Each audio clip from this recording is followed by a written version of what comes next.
Hey, welcome to Taylor's Trick-Taking Table. I'm Table, and it is December on the channel. We're talking about doubles, and it's interesting how you can sometimes buy doubles of things, and you're totally normal. I was at the checkout, and no one batted an eye when I bought 2 of these polars, but for some reason, when you talk about online how you bought 2 of the marble race games from Japan, people think you've gone a little crazy.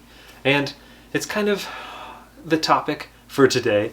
We thought that it would be fun to do December in 2 different, and double the meanings. So not just a game that has 2 mechanisms, like these ones do.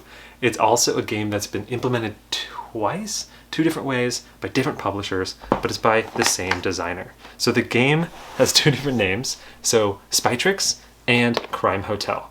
And they are both by Suzumu Kawasaki. And the hook is, it's trick-taking with deduction. And not like social deduction like we did with shamans, but actual deduction. You're trying to deduce what the card that is set aside or cut from the deck. As players will play tricks, you'll slowly find out what it is, and you're making bets on what card you think it is. So I thought it'd be fun, since there's 2 different teaches, kind of, because the games implement the kind of core mechanism of deduction and trick-taking in a slightly different way. I thought it'd be cool to maybe have 2 different hidden teach videos, so you can click on this for Spy Tricks teach, or this for the Crime Hotel teach. While you do that, I'll just be here. I'll just be hanging out. Should be about 6 minutes, 5 minutes so. This one's a little shorter teach than this one. But yeah, so click any moment. Yeah, no, right now. Yeah, click. Yeah, click.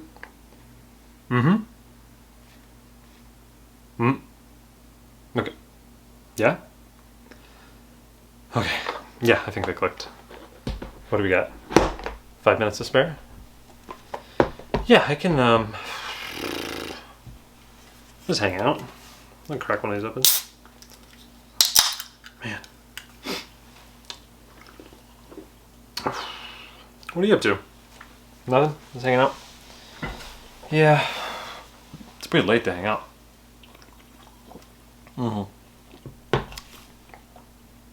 You go to sleep? You wake up? Or you go to sleep right now? You go to sleep right now? Wow. It's 4:30 in the morning. That's pretty crazy. Yeah. No, I don't know. It seems like it's just 4:30 is a good time to film, you know. The street's quieter, and my whole living situation just doesn't make sense if you try to film during the day. Well, you can hear that car, right? Yeah. Yeah. What deduction games have you played? Anything fun? That is a good one. You know, I've been trying to play... Oh, what's it called? Awkward Guess for a long time. Yeah, Tom Vassell really likes it. I finally played Cryptid recently. Yeah, like a month or so back. It was interesting. It wasn't what I expected. Kind of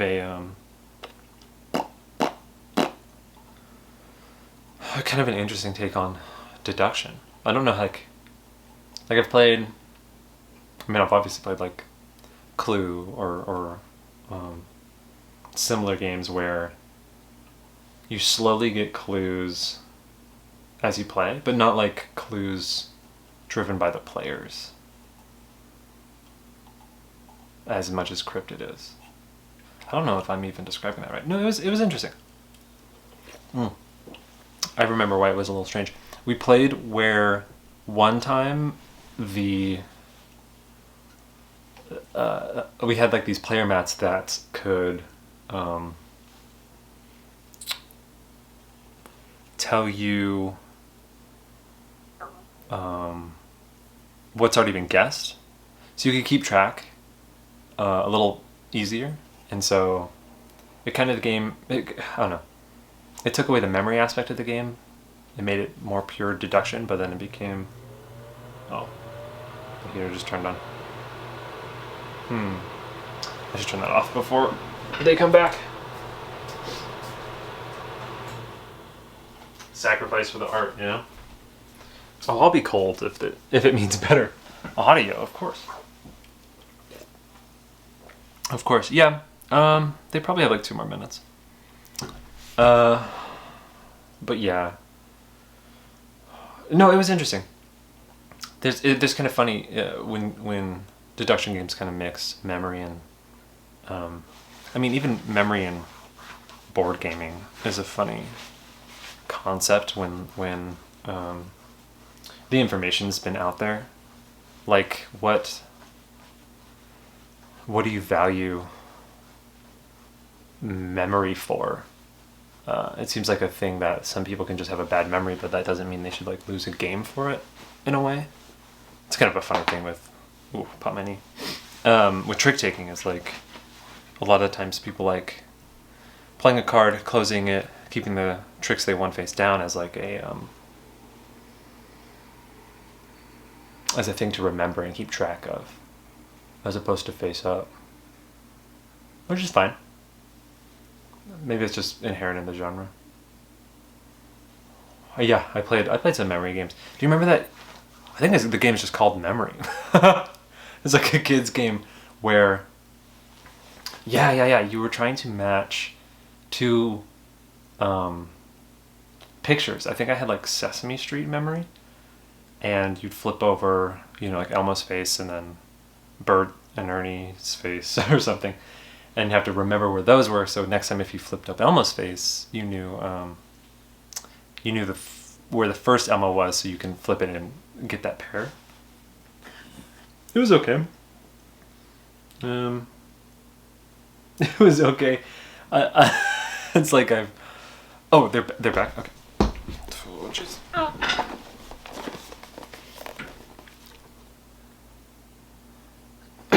Just tell me when.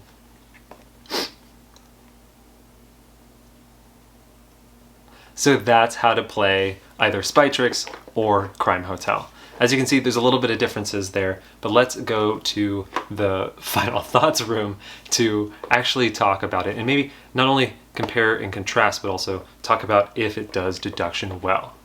Hey, this is Taylor, who just filmed Final Thoughts, and it's loony. It's really rambly, and I'm sorry for what you're about to watch, or not about to watch. Maybe you heed this warning. I did just want to say Happy New Year. It's, well, I guess that explains why it's such a weird Final Thoughts. It's 3:30 on New Year's Eve. 3:30 a.m. Yeah.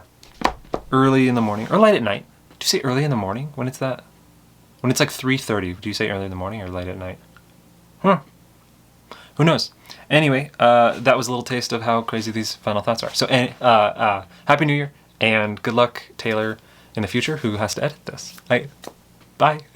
So that is Spy Tricks and Crime Hotel. And they're fun games. I don't know if they're fun deduction games or fun trick-taking games. Yikes. But it's more like they're fun kind of casino games, like betting games. When you are deducing in this game, really you're just hedging your bets on what's going to come out. And I know you have your hand to kind of go off of, but in other games that have deduction that do it a little bit better, like I got a few here, but maybe Shipwreck Arcana or Hanabi or Decrypto, the games themselves work off of more interesting player clues and kind of an evolving system that leads to more interesting deduction. So when you're sitting down and one card gets cut out and you're playing tricks and slowly you whittle down which card that is, there's not much deduction really per se. You're just slowly seeing what happens. It's pretty much you're making a choice between, 1 of 5 options at the start or like 1 of 3 options near the end of the hand. So it just feels like a casino game. It doesn't feel like true deduction. So I don't know if you do like deduction, you'd really like this game.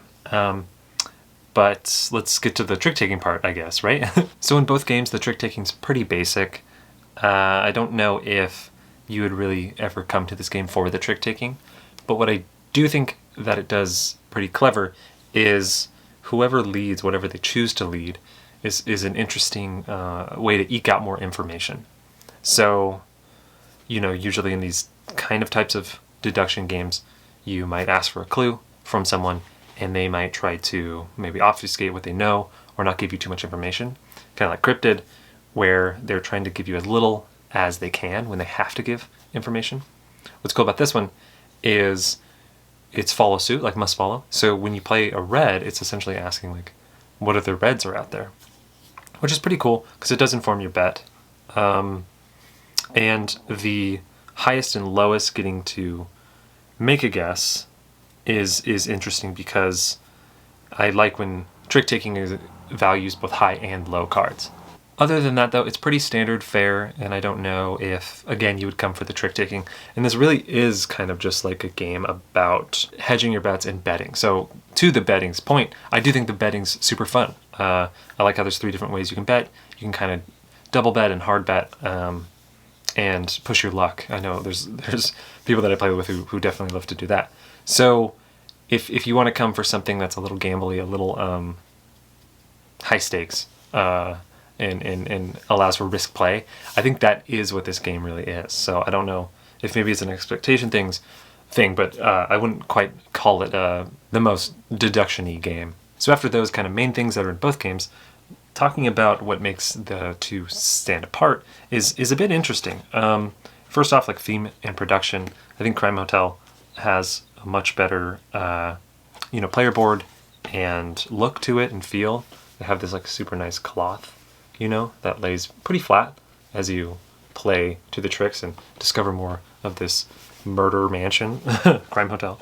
Whereas the Spy Tricks stuff just comes across as kind of standard fare. Like, I don't know if it's just me, but when you have like these super bendy pieces of paper and you try to play cards on them and they slide around a lot, it gets a bit frustrating.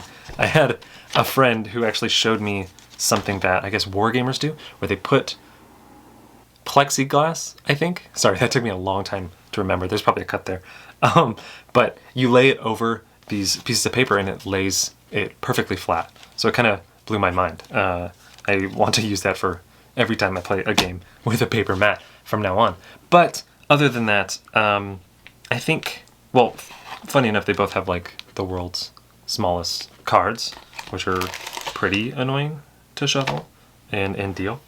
I think other than that, the main thing is Spy Tricks has kind of a catch-up mechanism where it gives you another doubling pawn for the person who's losing, whereas Crime Hotel kind of has these actions that the person or people who are in the middle can take. It's interesting. I like them both for a bit different reasons, and I kind of wish they were both in one mega game. I never did it, but it'd be interesting to play with both their differences together and see how much that makes or how much that improves these separate games. Because I do feel like you kind of need a catch-up mechanism in this game, and honestly, it fits the vibe of the game. The game's very, I've already said it, but like casino-like, or like I haven't played it, but craps, I imagine craps, or roulette, where you want those big moments. So I think the doubling pawn was always the best part of the Spy Tricks version, just because it led to bigger, crazier, zany outcomes. I don't mind the powers. It was like a little too much for I think what the game is. Not that they were too complicated, but it was just like having to explain them all at the start is a little bit of an overhead. But I think overall they add a nice kind of bonus, so no one is kind of left in the cold. Because in Spy Tricks, if you're ever in the middle, it was a little bit like, okay. But again, I like how I'm like just contradicting myself. I don't know if that was too bad of a thing. There's a kind of a concept sometimes in modern game design where like every action should be good in some way. Like even if you misplay or in the middle, you should still have a benefit from that or a bonus from that. So I kind of maybe like Spy Tricks a little more, because if you weren't the highest or the lowest, you just didn't get a guess, you didn't get anything. And it's kind of like, okay. Whereas Crime Hotel was like, everyone's kind of getting stuff, which felt good. So I don't know. Maybe it's like pick your poison. What type of game do you like? Do you like it to where no matter what someone does, they get something? It's almost like a. I've seen some talks with Jamie Stegmaier where every action could have something good for the players. Like it's always like a rewarding type of game design where there's never someone left out in the cold. So it kind of felt like that in Crime Hotel. You were always doing something, which was fun. So I don't know why I'm talking in circles now, but I could see that kind of changing which version you buy, if this even sounds good at all. So that is Spy Tricks and Crime Hotel, and I don't know, I didn't mean to come across as too down on these games. They're very fun. I think it was maybe more of an expectation thing, that it was billed as a deduction trick taker, when really it just feels like you're playing collective casino games. I don't know many casino games. I've said that like 3 times now in the final thoughts. I just keep saying casino games because I don't really know casinos. Blackjack, big wheel, roulette, that's it. But anyway, it felt like one of those. It felt like the whole group was leading to this big moment, this big reveal at the end that was pretty fun. So if that's kind of what you're feeling, if you want a lighter game that has some interesting card play, some fun betting moments, and some big reveals, definitely check this out. If you're coming for deduction or kind of an interesting trick-taking side of the game. But, it's still a fun game. So that's that. Thanks for watching.